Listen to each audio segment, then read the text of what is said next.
Queridos amigos, sejam bem-vindos ao canal Videira Espírita. Meu nome é Cristina Brito e este é o programa Gotas do Evangelho. Aqui diariamente vemos as mensagens do Espírito Emmanuel recebidas pela mediunidade de Chico Xavier e reunidas no livro Pão Nosso, publicado pela Federação Espírita Brasileira. Hoje vamos ver a mensagem de número 116. Essa mensagem, o versículo destacado por Emmanuel para comentar, para os seus comentários, está na parábola do rico e Lázaro, né? Então, Lázaro é uma parábola que Jesus conta de um homem pobre que vivia das migalhas de um homem rico.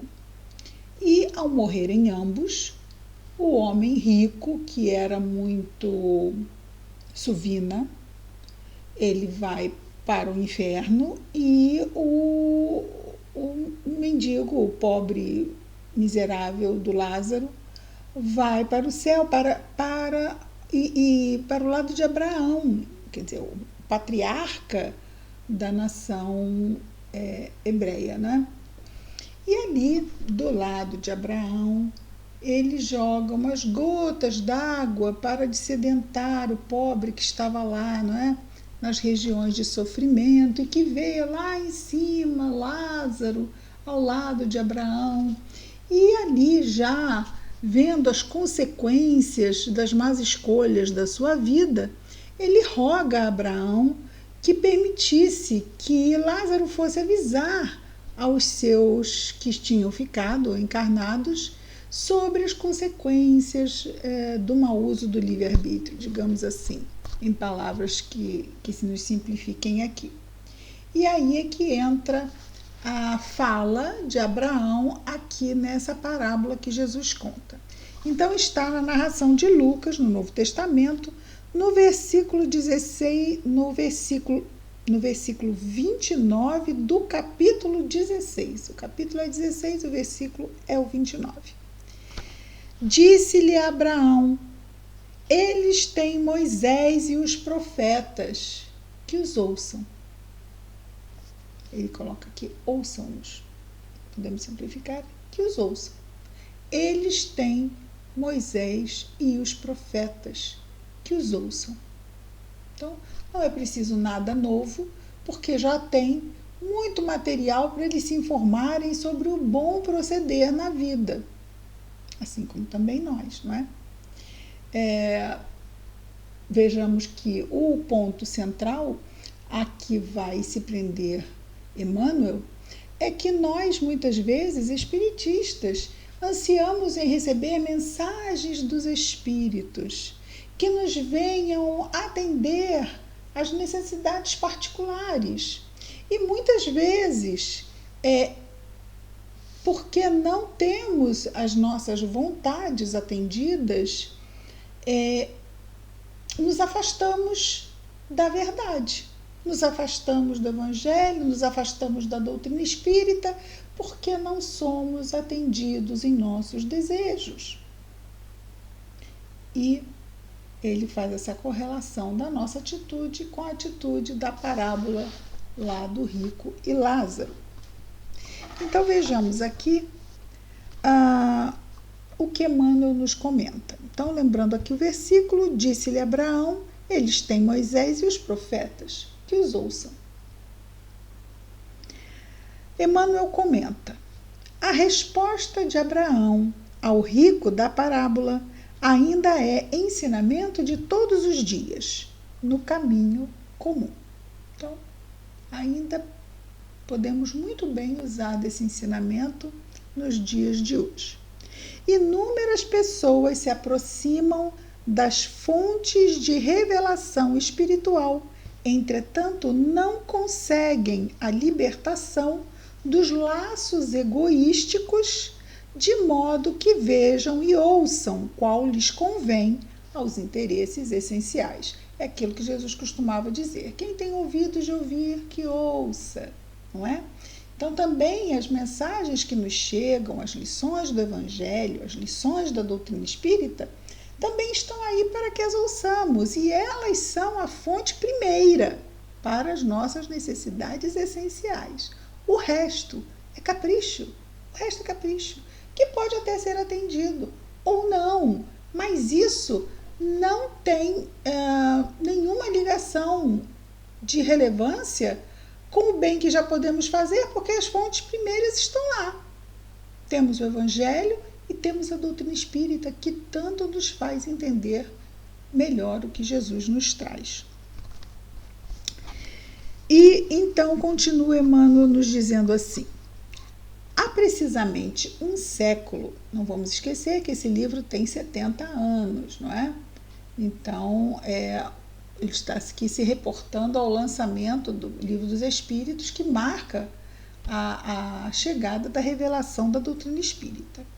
Há precisamente um século estabeleceu-se intercâmbio mais intenso entre os dois planos, na grande movimentação do cristianismo redivivo, que é a doutrina espírita. Contanto, há aprendizes que contemplam o céu, angustiados, tão só porque nunca receberam a mensagem direta de um pai ou de um filho na experiência humana, claro que já tenham desencarnado.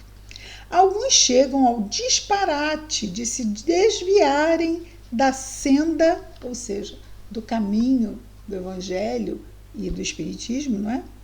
Alguns chegam ao disparate de se desviarem da senda alegando tais motivos de não terem tido seus caprichos satisfeitos, não é?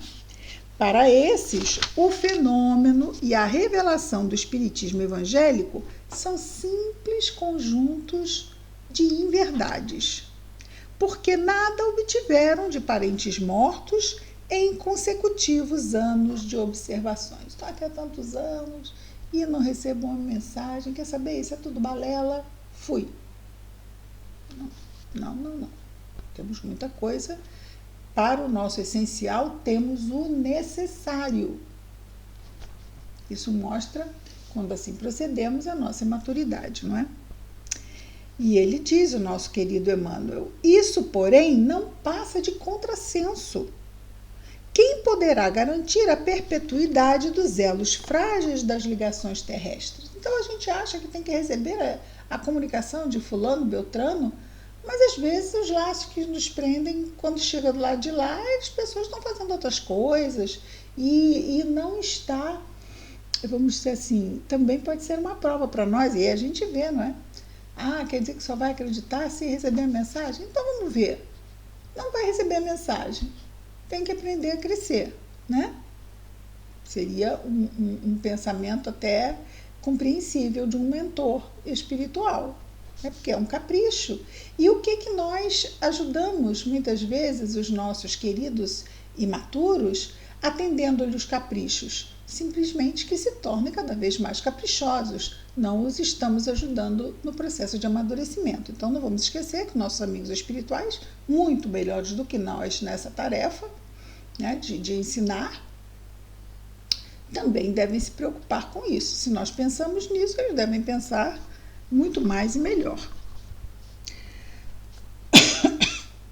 E ele continua. O impulso animal tem limites, ou seja, essas ligações dos elos com os sanguíneos, não é? Porque os laços... Desculpa, engasguei. Os laços imortais são os laços da afinidade e não os laços consanguíneos, não é? Ninguém justifique a própria cegueira com a insatisfação do capricho pessoal. O mundo está repleto de mensagens e emissários há milênios. O grande problema, no entanto, não está em requisitar-se a verdade para atender ao círculo exclusivista de cada criatura, mas na deliberação de cada homem, de cada ser humano, quanto a caminhar com o próprio valor na direção das realizações eternas. Então, o grande problema não é a requisição, porque tem de mensagens ou de provas ou de que quer que seja, desculpa, porque muitos conseguem e não mudam. O grande problema é estar estarmos realmente dispostos a enxergar o nosso caminho espiritual, nos assumirmos como espíritos necessitados de progresso e passarmos a trabalhar de forma consciente nesse processo, não é? Consciente é, com certeza, de forma ativa, na direção das realidades eternas. Muito bem. Já temos material mais do que suficiente para os próximos séculos e séculos, então vamos nos debruçar sobre eles e não pensemos que os bons espíritos estão aqui para nos atender. Se não nos atendem, vamos compreender que é melhor que seja assim nesse momento, não é? Vamos continuar nos esforçando. Vamos orar a Jesus? Querido Mestre Jesus, obrigado, Senhor, por mais este dia, pelas oportunidades que recebemos, Senhor, pelas Tuas bênçãos. Ajuda-nos, Senhor, a estarmos vigilantes. Abençoa-nos os esforços. Ajuda-nos a nos lembrarmos da prece, Senhor Jesus. Abençoa o nosso anjo guardião, a nossa saúde física, mental, emocional, espiritual. Abençoa nossos lares, nossos afetos, nossas famílias. Assim também, Senhor, como todos os nossos irmãos de humanidade, abençoa-os, Senhor. Em especial aqueles irmãos que neste momento, onde quer que se encontrem, estejam em sofrimento. Que as Tuas bênçãos estejam em nós e entre nós, hoje e sempre, Senhor. Graças a Deus. É isso, queridos amigos. Amanhã estaremos de volta com mais um programa Gotas do Evangelho. Muita paz a todos.